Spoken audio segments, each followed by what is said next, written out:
Good morning all of you. कैसे हैं आप लोग? I hope you all will be fine. And now आज जो हम बेटा चैप्टर स्टार्ट करने वाले हैं वो आपके क्लास 9th बिहाइव बुक का चैप्टर सेकंड है। चैप्टर सेकंड का नाम है the sound of music and the chapter is divided into two parts. Part 1, Evelyn Glennie listens to sound without hearing it. Understand कि एवलिन ग्लेनी की story है यहाँ पर कि वो साउंड को सुनती तो है लेकिन बिना सुने। How is this possible? हम इस चैप्टर पे यही देखने वाले हैं। ये चैप्टर 10 पैराग्राफ में डिवाइडेड है, ठीक है।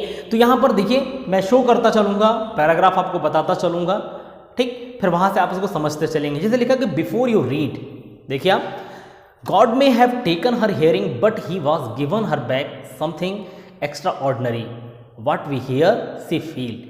यहाँ लिखा कि God may have taken her hearing, कि गॉड ने, भगवान ने उनकी सुनने की क्षमता तो छीन ली थी, but he has given her back something extra ordinary, लेकिन उसको उससे ज़्यादा कुछ एक्स्ट्रा ऑर्डनरी उसको गॉड ने दिया।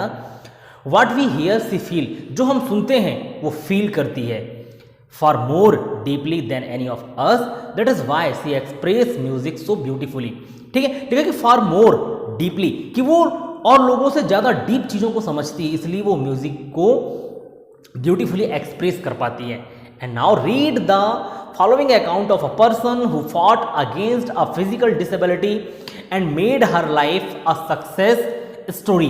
तो ये एवलिन ग्लेनी की स्टोरी के बारे में है कि आप उसकी लाइफ को, आप उसके जो इसमें लिखा है कि following account, read the following account, कि उसकी कहानी को आप पढ़िए यहाँ पर, ठीक है, कि कैसे एक फिजिकल डिसेबल लड़की जो है उसने अपनी लाइफ को सक्सेस स्टोरी बना दिया। ठीक है, तो ये कहानी थोड़ा सा समझ में आया होगा आपको कि एक लड़की के बारे में है जिसके पास एक फिजिकल डिसेबिलिटी थी कि वो सुन नहीं सकती थी, डीफ थी। उसके बाद वो म्यूजिक को इतना अच्छे से एक्सप्रेस कैसे कर पाती थी। पहला पैराग्राफ देखिए, ठीक है। Rush hour crowd jostle for position on the underground train platform. A slight girl looking younger than her 17 years was nervous yet excited as she felt the vibration of the approaching train. It was her first day at the prestigious Royal Academy of Music in London and daunting enough for any teenagers fresh from a Scottish home. But this aspiring musician faced a bigger challenges than the most. She was profoundly deaf.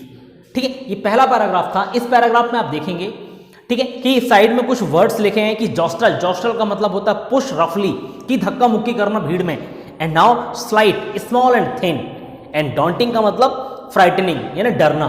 तो story ये कहती पहले paragraph में कि rush और crowd, कि crowd यानी बहुत बिजी आवर्स था, बिजी टाइम चल रहा था, लोगों की भीड़ लगी थी, लोग धक्का मुक्की कर रहे थे। और वहीं पर एक स्लाइट गर्ल लिखा है कि स्मॉल एंड थिन, यानी दुबली पतली सी लड़की थी, कि लुकिंग यंगर देन हर 17 ईयर्स, वो 17 ईयर्स की थी, कि यंगर लग रही थी 17 ईयर्स से, ठीक है, कि 17 साल की नहीं लग रही थी, उसे छोटी लग रही थी। And now was nervous yet excited as she felt the vibration of approaching train. ठीक है, थोड़ी नर्वस खड़ी थी, वो ट्रेन के पहुंचने की वाइब्रेशन को सुनती है। ठीक है, जब आप प्लेटफॉर्म पर खड़े होते हैं तो देख रहे ट्रेन आती है तो आवाज वाइब्रेशन से होती है, ठीक है, तो वो वाइब्रेशन उसको सुनाई दिया। It was her first day at the prestigious royal Academy of music in London, कि वो लंदन के रॉयल प्रेस्टिजियस एकेडमी में जा रही थी, ठीक है। तो वहां पर उनको लिखा कि London and daunting enough for any teenager fresh from Scottish form, ये स्कॉटलैंड से आई थी, स्कॉटिश थी, और एक डॉन्टिंग जैसा था, मतलब थोड़ा सा डरी हुई थी, जैसे एक फ्रेशर्स होते हैं कि नए नए आप कॉलेज में एडमिशन लेते हैं, स्कूल में एडमिशन लेते हैं, तो जाने में डर लगता है। But this aspiring musician faced a bigger challenge than most, कि इसने, इस एस्पायरिंग यानी इसकी इच्छा थी एक फेमस म्यूजिशियन बनने की, उन्हें बहुत सारे चैलेंजेस फेस किए। और लिखा कि सी वाज प्रोफाउंडली डीप, और वो पूरी तरीके से डीफ थी, यानी सुन नहीं सकती थी। तो ये बेटा पहला पैराग्राफ था, ठीक है। सेकंड पैराग्राफ देखिए, Evelyn Glennie loss of hearing had been gradual, her mother remember notice something was wrong when the girl 8-year-old Evelyn was waiting to play the piano, they called her name and she didn't move. ठीक है, तो इसमें यहां पर लिखा है, देखिए, aspiring musician का मतलब भी लिखा है कि a person who want to be a musician.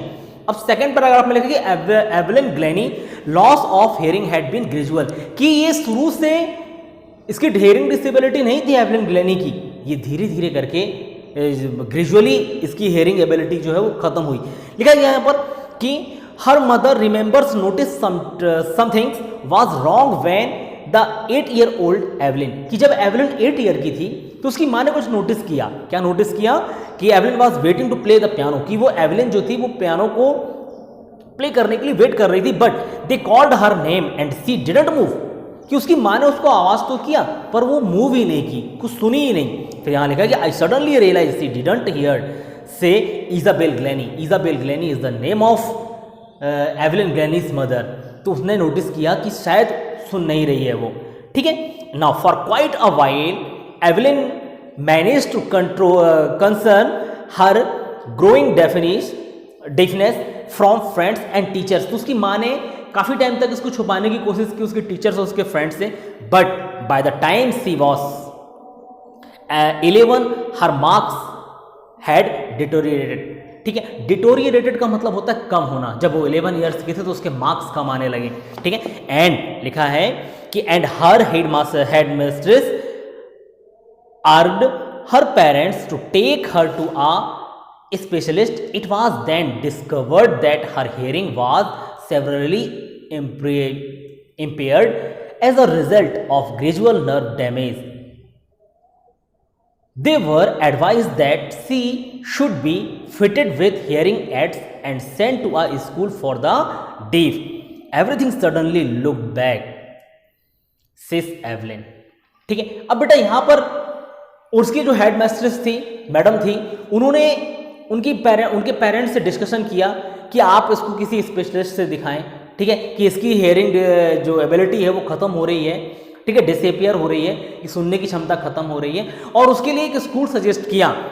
उन्होंने बोला कि they were advise that she should be fitted with hearing aids and sent to a school for the deaf, कि आपको उनके पेरेंट्स को बोला कि डीफ के लिए जो स्कूल होता है आप उसको वहां पर एडमिशन दिला दीजिए। एवरीथिंग सडनली लुक्ड ब्लैक, तो सेज एवलिन, ठीक है। तो जब एवलिन से कहा गया तो उसकी आंखों में अंधेरा सा छा गया, उसको सब धुंधला सा, सब काला सा दिखाई देने लगा। देखिए तीसरा पैराग्राफ देखेंगे यहाँ पर, but Evelyn was not going to give up, she was determined to lead a normal life and pursue her interest in music. लेकिन एवलिन ने गिवन नहीं किया, गिव अप नहीं किया, अपने एम को छोड़ा नहीं, और उसने डिसाइड किया कि वो एक नॉर्मल लाइफ जिएगी एंड परस्यू, लिखा है pursue her interest in music, और अपने इंटरेस्ट को म्यूजिक में बनाए रखेगी। And now one day she noticed a girl playing a xylophone and decided that she wanted to play it too. उसने एक दिन किसी लड़की को जाइलोफोन बजाते हुए देखा और डिसाइड किया कि मैं भी ये बजाना चाहती हूँ, ठीक है। Most of the teachers discouraged her, but percussionist Ron Forbes spotted her potential. He began by tuning two large drums to different notes, ठीक है, कि उसके टीचर्स ने एवलिन को डिस्करेज किया कि तुम नहीं कर सकती, तुम नहीं कर सकती, पर वहां पर जो परक्यूनिस्ट थे, यानी जो बाजा बजाने वाले थे, ठीक है, जाइलोफोन जो प्ले कर रहे थे, ठीक है, उनका नाम था रॉब फॉब्स, ठीक है। उन्होंने उस लड़की के पोटेंशियल को नोटिस किया एंड उन्होंने डिसाइड किया कि मैं उसको सिखाऊंगा, and began by tuning two large drums, और 2 बड़े ड्रम से उसको सिखाना स्टार्ट किया, एंड डिफरेंट नोट्स, और अलग अलग नोट्स बजाए दोनों ड्रम से। एंड उन्होंने कहा don't listen through your ears, he would say, उन्होंने कहा कि अपने कानों से सुनने की कोशिश मत करो, try to sense it some other way, आप इसको किसी और तरीके से सेंस करने की कोशिश करो, ठीक है, says Evelyn.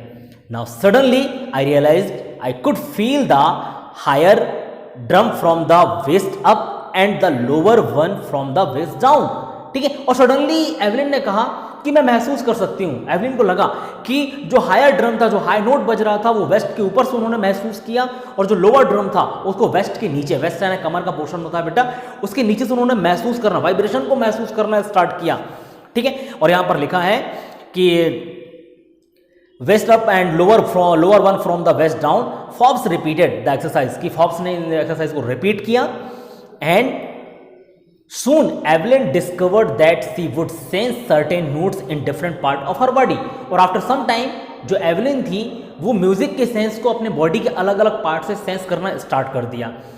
I had learned to open my different parts of our body, I had learned to open my mind and body to sound and vibration, कि अपने दिल और दिमाग से, ठीक है, म्यूजिक के साउंड और वाइब्रेशन को उन्होंने सेंस करना स्टार्ट किया. The rest was sheer determination and hard work. और ये क्यों हुआ? क्योंकि उसके डिटर्मिनेशन से, उसके हार्ड वर्क से पॉसिबल हो पाया. नाउ फोर्थ पैराग्राफ देखें. She never looked back from that point onward. और इस टाइम के बाद से एवलिन ने कभी पीछे मुड़कर नहीं देखा.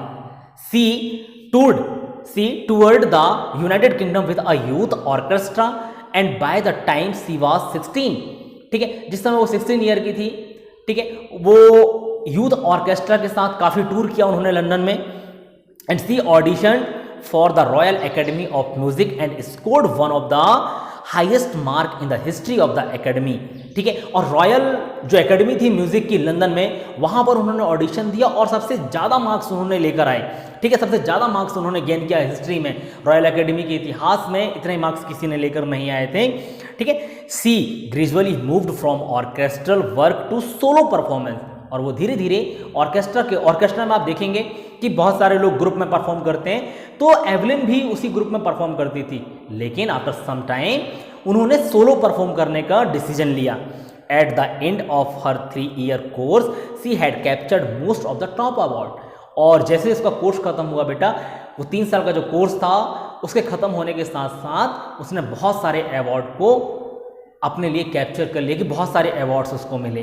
तो आज हम 4 पैराग्राफ देख रहे हैं और जो बचे हुए 6 पैराग्राफ हैं मैं आपको नेक्स्ट क्लास में एक्सप्लेन करूंगा. आज के लिए बस इतना ही. आप इसको पढ़ें और समझें. Thank you so much.